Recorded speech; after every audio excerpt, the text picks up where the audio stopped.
Muy bien, empezamos con un nuevo capítulo de Entre Preguntas. Estamos emocionados, emocionadas porque tenemos pues un tema muy importante del cual vamos a hablar. No sin antes presentarnos, somos Carla Portillo y Francisco Ulloa y nos pueden seguir en @Entre Preguntas Oficial en Instagram. También en Spotify pueden encontrar como Entre Preguntas y también seguir la conversación desde ahí.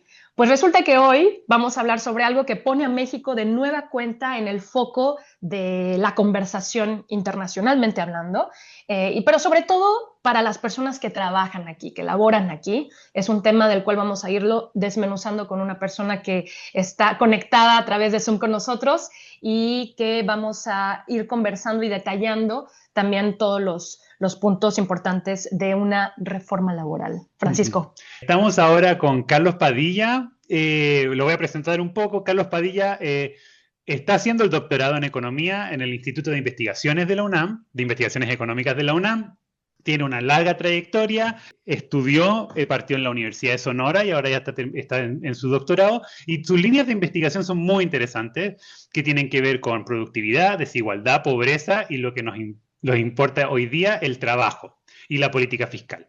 Es miembro del Círculo de Estudios Patria de Hermosillo y milita en Morena. Entonces, la idea es tener una conversación desde dentro con Carlos, que es economista. Partamos de primero, hola Carlos, ¿cómo estás?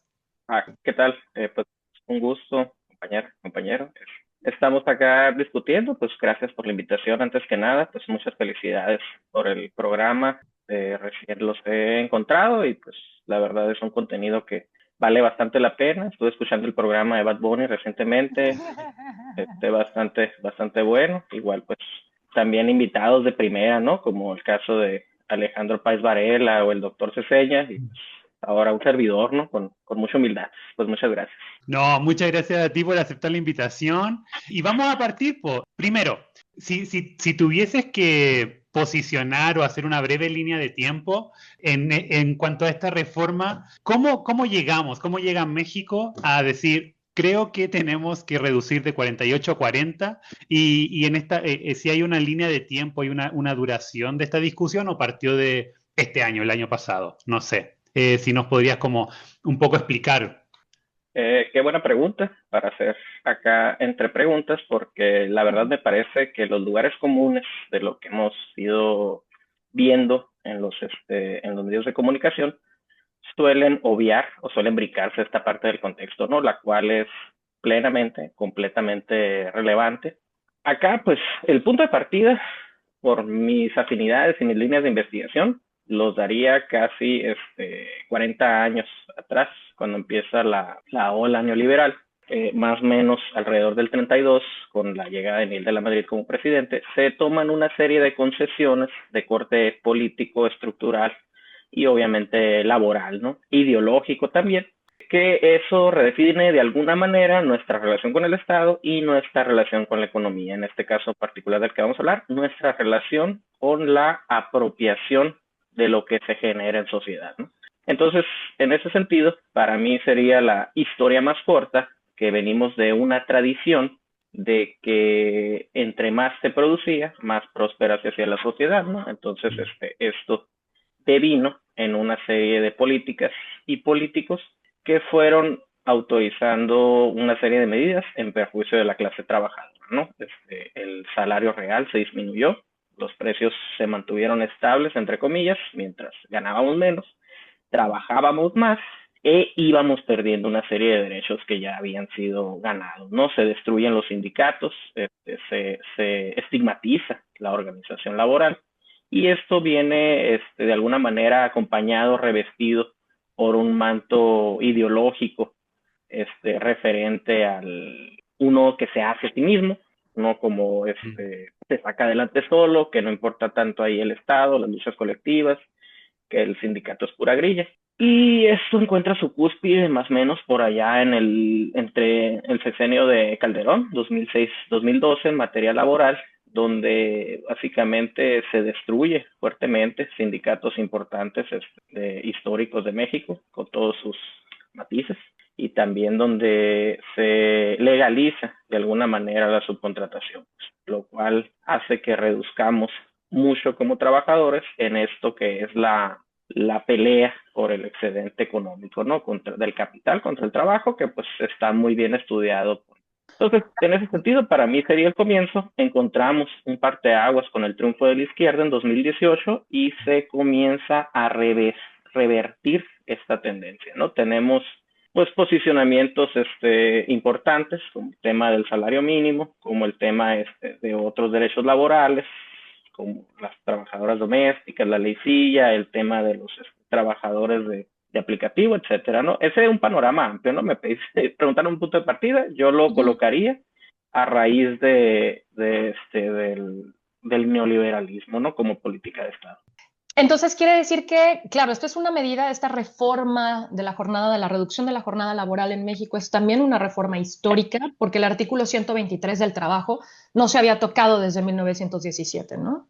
Ok, sí, pues platicando con colegas historiadores, menciona que hay que ser cuidadosos, ¿no? Cuando utilizamos el término histórico, ¿no? ¿En qué sentido? Yo personalmente, particularmente, sí considero que es muy importante, pero sí, siendo autocrítico, me parece que en la defensa, principalmente las voces del oficialismo que trabajan directamente, que han dado muchas declaraciones, diputados y senadores en medios públicos, es importante, pero no me gustaría que dejemos de que es una lucha terminada, ¿no? Ni tampoco que esto sirva para alejarnos de esta voz de la izquierda más militante, más apartidista, que pues de alguna manera está desilusionada hasta cierto punto, ¿no? Yo consideraría que sí es histórico en el sentido de que estamos contraviniendo la lógica neoliberal y estamos ganando terrenos como clase trabajadora, ¿no? Sin embargo, pues me parece que las luchas no son permanentes ni eternas. Un derecho obtenido hay que luchar por conservarlo y hay que buscar estirar aún más la liga, ¿no? También el tema de la gradualidad fue un tema que impactó bastante, ¿no? En cuanto a la política, ya que no va a ser directa, ¿no? Va a ser en periodos de 2 años hasta 2030 alcanzar las 40 horas. ¿Cómo, cuando hablas de revertir esta lógica neoliberal, ya iremos a detalle o profundizaremos después como en estas medidas concretas, ¿no? Que implica la reforma, pero cuando hablas de esta, de responderle y digamos, con esta contrarreforma o contramedida a la lógica neoliberal, ¿cómo podemos conciliar, a grosso modo, ¿no? Porque obviamente es un tema bien complicado y con muchos matices, pero cómo esta reforma puede permitir ese balance sano, ¿no? Entre el bienestar social, que es importantísimo, y al mismo tiempo esta rentabilidad, porque si no, se logra esta polarización de ejes, ¿no? En el México, como que por un lado solo pensamos en lo que es rentable y por la empresa, y del otro lado dejamos de lado al sector productivo y social, ¿no? ¿Cómo poder permitir esa conciliación? ¿Crees que lo logra la reforma también? Yo creo que la reforma no es en sí misma y como lo planteas así es bastante importante, ¿no? Porque la reforma no ocurre aislada, ocurre contextualmente. O sea, hace poco se estaba revisando que se redujo la pobreza considerablemente a partir del incremento del salario mínimo, ¿no?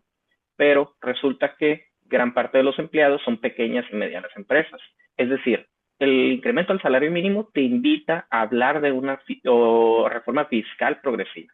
En este sentido, el incremento al salario mínimo también te obliga a hablar de otros elementos de la economía que impactan, ¿no? Acá el caso de México, como en muchos casos de Latinoamérica, tenemos una burguesía, una clase empresarial rentista, poco nacionalista. ¿Qué significa esto? Que no en sus objetivos no los delinea el incrementar el valor agregado, ¿no? O sea, no está buscando partir de, o su lógica, de incrementar la productividad, de adquirir nuevas máquinas, estar en la brecha de productividad a nivel mundial. Por eso a veces es difícil, sí me gustaría aclarar que no es tan propositiva cuando nos llegamos a comparar con Dinamarca, Holanda, ya que no existe como tal una correlación de productividad y horas, ¿no? Alguien que trabaja más va a producir más, eso es innegable. Probablemente las primeras horas sean más productivas, pero no va a ser más productiva la gente trabajando menos. Esos países se dan la posibilidad de trabajar menos y ser más productivos porque su estructura productiva lo permite. Por ejemplo, el caso de Holanda, o sea, es el único país que produce las máquinas que hacen litografía para los microchips de los celulares que se utilizan. Entonces, ese tipo de cuestiones no las ve la burguesía de aquí. También es importante, desde los 60, la CEPAL recomendaba pues el promover una burguesía de corte nacional. Me parece que se está buscando. Hay intenciones bastante interesantes, por ejemplo, el Plan México. Vamos a ver hasta dónde llega, ¿no? Entonces, en ese sentido, pues no nos podemos comparar en ese aspecto, ya que, por ejemplo, acá el caso de Sonora, tenemos la industria aeroespacial, pero no tenemos naves espaciales ni astronautas sonorenses. ¿Qué significa la industria aeroespacial? Significa que aquí capacitamos a nuestros jóvenes para que hagan un tornillo que se va a Canadá en los cohetes que despegan, ¿no? Acá en México, tengo entendido en Querétaro, estábamos viendo en un seminario, tienen una empresa que se dedica a la industria óptica, pero no hace los lentes, hace las cajas en las que se empaca la maquinaria óptica que viene de otros países, pues. Entonces, más que nada, volviendo al tema del trabajo, hay una serie de factores materiales, tangibles, que de alguna manera limitan tus capacidades. No creo que se deba dejar de hablar de justicia laboral, ni dejar de hablar de las 40 horas, del incremento al salario mínimo, de que México es el país que más trabaja y que menos gana en la OCDE, que menos vacaciones tiene. Entonces, pero digo, también hay que puntualizar que me parece que desde la militancia es nuestra responsabilidad hacerlo, que hay otros campos de discusión que están afectando el mismo, que afectan, pues se relacionan, vaya.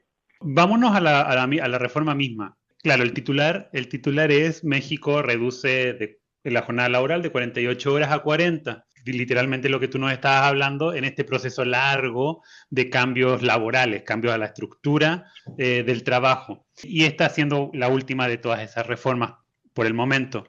¿Cuáles para ti serían los puntos más sólidos y ambiciosos de esta reforma? ¿Y cuáles serían como puntos críticos de la reforma de las 40 horas? Como las debilidades o lagunas tal vez técnicas que tal vez preocupan. Como te voy a dar un ejemplo que es como a mí me emocionó y me impactó escuchar al PRI, al PAN y a Movimiento Ciudadano criticar la reforma por la falta de los 2 días, porque no dice explícitamente que van a haber 2 días libres para los trabajadores mexicanos, que para las personas que no viven en México, es muy normal que la jornada laboral en México sea de 6 días a la semana con un día de descanso. A mí me impactó casi positivamente escuchar que se criticaba a Morena desde la derecha, decir por qué no hay 2 días de descanso. Y siento como, y por eso te pregunto, ¿cuáles son las partes sólidas y cuáles son las partes donde hay lagunas o tal vez como donde falta reformar, que implican ya en la práctica qué va a suceder con esta reforma? Ok, bueno, me ganaste la primera, ¿no? Que a mí lo más interesante que se me hizo es que es eso, ¿no? Aunque sea a nivel de discurso, de argumentación, se está buscando el PRI y el PAN a argumentar desde la izquierda, ¿no? O sea, están pidiendo más radicalidad de la que se está proponiendo, ¿no? Entonces, eso se me hace bastante interesante y hasta mucho ojo, ¿no? De parte de nosotros acá en la militancia izquierda partidista, como puede ser eso, ¿no? Pero pues no es lo mismo ser borracho que cantinero, ¿no? En ese sentido, complicaciones me parece que no son de la reforma, sino en sí mismo de la estructura laboral en México. Es un país que se trabaja en muchos sentidos, en muchos casos, particularmente en grandes centros urbanos como la Ciudad de México y el conurbado del Estado de México, más de las 48 horas, donde muchos trabajadores no están inscritos al Instituto Mexicano del Seguro. Entonces, en ese sentido, el reto ya no legal, sino más bien el Estado, cómo logra de alguna manera hacer cumplir esas disposiciones. Ese sería un principal reto. Y el segundo sería, pues, no bajar la guardia, ¿no? A nivel de militancia y abrir un diálogo abierto y respetuoso con esta parte del activismo de izquierda, de la academia, que de alguna manera invita a un proceso más fuerte, más sólido de justicia laboral. Respecto, porque también me resonó conmigo el tema crítico de las horas extra. Siento que existe esta ambigüedad en torno a la reducción, por un lado, de la jornada laboral de 48 horas a 40, y sí, gradualmente hasta el 2030, pero queda un poco el tema del tiempo extra al aire. ¿Percibes lo mismo? Porque hay críticas también que señalan quizás las empresas reducen la jornada laboral, pero utilizan la táctica de las horas extras para compensar e incluso exceden las 48 horas. ¿Qué hay sobre ese tema también del tiempo extra? Bueno, a grosso modo, sí recuerdo ayer mientras lavaba los platos, ¿no? Estaba en 48 más 9 horas extra, como estaba previamente, serían 57 horas a la semana. Entonces, de la otra manera, 40 más 52, perdón, 40 más 12 son 52, ¿no? Estamos 5 horas por debajo en el límite, ¿no? Legal. En un caso ideal, ¿no? Debiera, bueno, una empresa debidamente regulada debiera trabajar. En ese sentido, sí estamos por debajo, sí escuché bastante el tema, pero la verdad no me atrevería a emitir un juicio al respecto. Parece que sí hay mucha pues especulación más cargada, ¿no? Desde las posturas ideológicas. Otro punto que me agradó bastante es que se está enunciando, ¿no? Lo que falta. La gente, las personas y los legisladores saben que lo que falta es el día extra, ¿no? Entonces me parece que por ahí debiera ir empujando la sociedad para poder lograr de alguna manera ganar esa garantía, ¿no? Y que queden 2 días de descanso. Ya se trabajó bastante hace 3 años con el tema de multiplicar las vacaciones obligatorias. Me parece que pues también la sociedad organizada pudiera empujar en ese sentido. Ahora yendo a las personas, de hecho tú lo mencionabas también en la pregunta anterior sobre personas que viven en el Estado de México o también sobre trabajadores informales. Sabemos que más del 50% de la población mexicana, creo que cerca del 51%, son personas que trabajan en la informalidad en México, siendo una población muy grande comparativamente con el resto de Latinoamérica. Entonces, ¿quiénes son los que ganan específicamente? ¿Quiénes son los trabajadores que dicen, ok, yo me voy a ver beneficiado de la reforma laboral? ¿Y quiénes son los que en realidad no les toca? Es como, bueno, tengo que seguir haciendo mi vida, estilo trabajadores informales, honorarios, los freelance, etcétera. Así como a quienes toca y a quienes no toca esta reforma. Es una pregunta, fíjate que curiosamente no suele serse, ¿no? En los foros que he visto, porque sí, son muy bondadosas las estadísticas que presentan en ambos lados, pues beneficia particularmente, ¿no? A la mitad de personas trabajadoras que se encuentran debidamente registradas, ¿no? Que pues, lamentablemente no son números alentadores por lo pronto. Hay que seguir trabajando por ese lado. Tengo entendido que se ha reducido con la 4T, pero no de forma muy significativa, puntos porcentuales, ¿no? El número, la proporción de trabajadores afiliados. Entonces, particularmente a ellos y de ellos los que trabajan 48 horas, ¿no? Ya que se reduciría, tendrían que buscar alguna manera de reducir las horas de su jornada o darles el día, estuviera a disposición del trabajador, y particularmente a los que ganan menos, ya que por menor cantidad de tiempo van a obtener el mismo ingreso, ¿no? Lo cual quiere decir que cada hora de trabajo me está rindiendo en mayor medida, ¿no? Otros tipos de trabajo donde ya trabajen 35, 40 horas, que son los menos, pues ya no se verán beneficiados, ¿no? Trabajos, por ejemplo, en el gobierno, los docentes, que ya tienen los sábado y domingo de descanso, pues no les presenta mucho beneficio. Sí, sí, hay ciertos sectores en donde realmente es específicamente el punto de afectación o de cambio para esta propuesta. Pensando, por ejemplo, también, ¿no? En la comunidad de freelancers, la gente que no trabaja directamente en oficina, pero que se mueve y se distribuye sus tiempos de formas que a veces, pues, obviamente van contra otra lógica, ¿no? No es una lógica de 8 horas día a día, sino que a veces puede ser que se concentra todo en un periodo determinado y excede una cantidad de horas y después hay un vacío, ¿no? ¿Hay algo al respecto de eso? ¿O también queda un poco de lado, como mencionas, con respecto por ejemplo, a algunos sectores productivos que realmente, pues, esta jornada laboral no les compete tanto? Pues ahí me parece que sí es un tema y una agenda pendiente bastante amplia y compleja. Uh-huh. Ya desde 2010 me parece que el filósofo coreano Byung-Chul Han Uh-huh. hablaba de la sociedad del cansancio, ¿no? Y cómo hay una cierta aspiración suprema a la autoexplotación. Entonces, en ese sentido, pues sí, esos trabajadores autoempleados no me parece, corríjanme si no es así, en los comentarios no se verían tan beneficiados en ese sentido.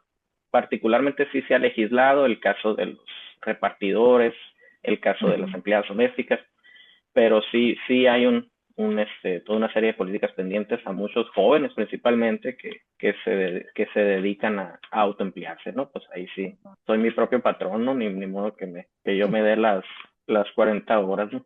Sí, sí, sí, sí. Sí, Sí. es importante eso, ¿no? Señalar que, claro, que esta jornada laboral es, o sea, es un inicio, ¿no? Se abre un camino, pero que no significa que esté cubriendo a la totalidad de la población mexicana, ¿no? En su diversidad de situaciones laborales en las que nos encontramos en este país. Obviamente hay muchos más detalles, pero por ahí hay, obviamente, críticas, ¿no? Esta reforma, hay comentarios que hacen que se señala como la reforma del cansancio y de la explotación, ¿no? Algo que evidentemente no es su propósito original.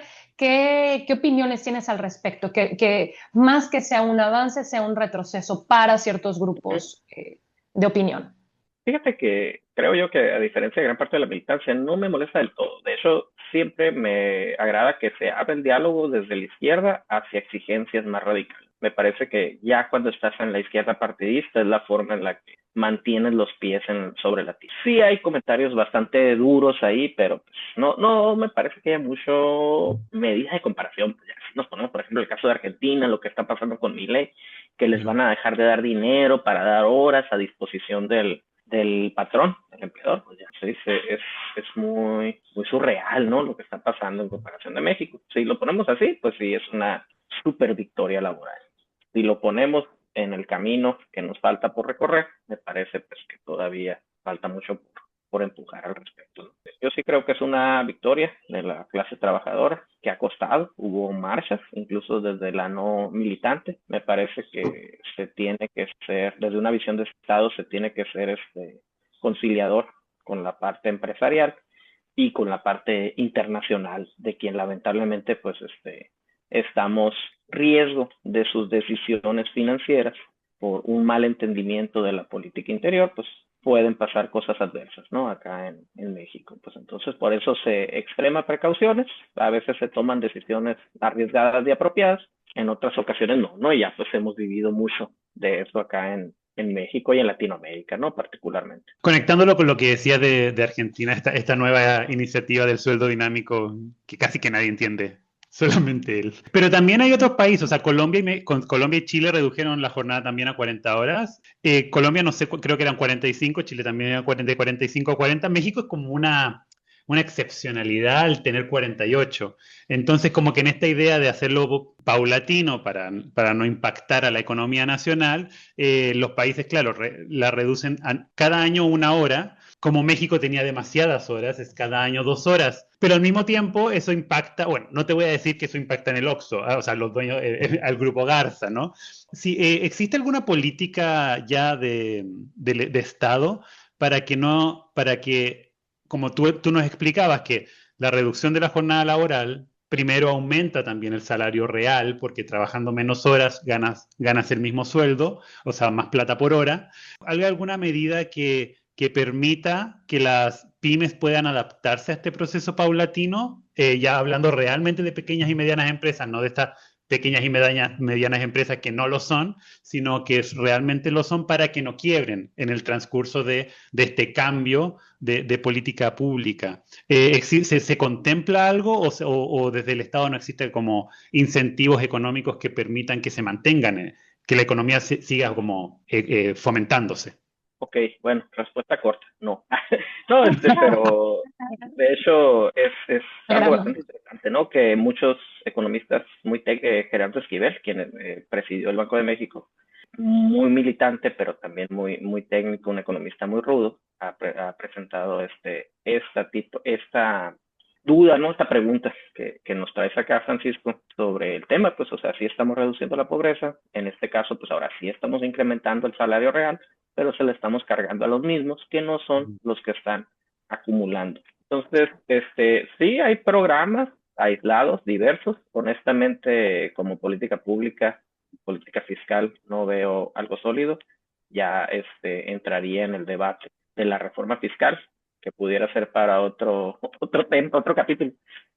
Pero como tal no hay un esfuerzo sólido, entonces sí es una agenda pendiente, ¿no? ¿Cómo vamos a responderles? ¿Cómo vamos a invitar a colaborar a los pequeños y medianos empresarios, que bueno, sí ganan más que gran parte de la población, pero no son necesariamente ricos, ¿no? Entonces Mm. sí puede llegar a poner en riesgo su negocio, pues este tipo de medidas, sin ánimo a sonar muy fashion, ¿no? Pero Ujú, sí, ujú. las estadísticas sí indican eso, pues que es una parte fuerte de las personas que emplean en México, ¿no? Quienes tienen negocios que no emplean muchas personas. Y pensando también en el tema de cómo impacta esta reforma para las inversiones extranjeras, por ejemplo, ¿no? Esta reforma vuelve a México un destino más atractivo al elevar los estándares de bienestar, o desde la conversación se habla de que resta competitividad frente a otros mercados emergentes. Obviamente, la lógica que mencionábamos y que hablabas desde el principio, ¿no? Este deseo de frenar también la vorágine neoliberal, ¿no? De ir siempre por la mano de obra más barata y las jornadas extensas. La reforma pues se está posicionando frente a ello, pero ¿qué ocurre con el tema de las inversiones extranjeras? Ok, tengo entendido que para el caso del TEMEC y otra serie de acuerdos y tratados, pues sí se requiere cierta homologación, ¿no? Entonces, en ese caso, pues beneficia Ah, a México porque pues, nos encontraban muy abajo en el tema de los derechos laborales. En ese sentido, pues sí, es un paso necesario, ¿no? Para poder abrir negociaciones e inversiones con otros países que tienen mejores condiciones. En sí mismo, económicamente, sí, desde hace 20 años, pues se suele decir que hay que reducir la jornada laboral porque el trabajador va a estar más contento, su salud física, y a veces qué curioso, ¿no? Que los académicos tenemos que explicarle a las personas que tenemos que estudiar por qué trabajar menos y tener más días de descanso nos va a hacer felices, ¿no? Y va a ah, mejorar nuestra salud. Pero, Sí, sí, pues sí. sí, a veces lo tenemos que hacer. Y se menciona también que aumenta la productividad porque más descansado, trabajo mejor y más contento. No, eso pues la verdad, como comentaba, pues no es tan así. La verdad sí es una afrenta directa contra el capital en los sentidos más estrictos. No quiere decir que va a ser el fin del capitalismo, no, solo que el capital tiene que idear nuevas estrategias de extraer el valor por medio del incremento de la productividad. Entonces, en ese sentido, pues también es un panorama que veo un discurso y también en ciertas acciones que se intentan articular desde el gobierno. No lo veía tanto con AMLO, lo veo más con Claudio Sheinbaum, que se intenta articular una estrategia educativa, una estrategia económica, ahora una estrategia laboral, una política industrial y científica. Que vaya a tener éxito, pues esperemos, con todo el favor de Dios que sí. En ese sentido, eso sí pudiera llegar a afectar. La reforma en sí misma, pues no va más allá pues de cumplir con lineamientos, ¿no? En cuanto al refiere a las inversiones, las empresas, pues lo que se requiere, a grosso modo, es producir más en menor cantidad de tiempo, y si no puedes producir más en menor cantidad de tiempo, que puedas estar todo el tiempo que estás produciendo. Sí, no, solo pensaba como es luchar contra esa lógica, ¿no? Que señalas el tiempo, los recursos y la cantidad de trabajadores que tienes pues, para poder lograr un producto, ¿no? En el caso de que seas un empleador. En fin, son muchas cosas. Evidentemente, en un programa de media hora quedan cables sueltos. Sin embargo, Carlos, te agradecemos mucho, mucho por tu tiempo y por conectarte aquí con nosotros para poder hablar de algo que pues sí, y tú ya nos dijiste, sí, se vale a decirlo, es histórico. Pone frenos, pone un antecedente importante que México pues lo estaba reclamando, la gente en México, las personas trabajadoras lo estaban reclamando también. ¿Hay algo que quieras, con lo que quieras cerrar este tema, algo que te gustaría compartir que no hayamos explorado quizás en las preguntas anteriores? Bueno, pues muchas gracias por la invitación, antes que nada, ¿no? Sí, es un honor que te considere para estos espacios. La verdad, bastante necesarios, ¿no? En cuanto a la discusión, la plática. Y sí, ¿no? Este tiempo de sentarse a platicar, a revisar con un poquito más de calma, ¿no? Del que exigiría un TikTok, un espacio en un programa televisivo, que a veces, como mencionaba al principio, suele caer en lugares comunes. Entonces, pues es una invitación, creo yo, a seguir impulsando la agenda de los derechos laborales. Ahora ya sabemos que vamos por ese día extra de descanso y seguir impulsando lo demás, ¿no? Entender que pues se da en un complejo entramado económico donde hay varios agentes. Sin embargo, pues sí es histórico porque se revierte la lógica neoliberal. Ahora tenemos que empujar los derechos hacia la izquierda. perfecto. Muchas gracias, Carlos, por la conversación. Te pueden seguir en Instagram, Twitter, donde tú quieras. Tú dinos. Me pueden encontrar en CCPM. Perfecto. Muchas gracias por todo y síganos en la próxima semana en un nuevo capítulo de Entre Preguntas. Nos escuchamos. Chao. Muchas Hasta gracias, la próxima. saludos.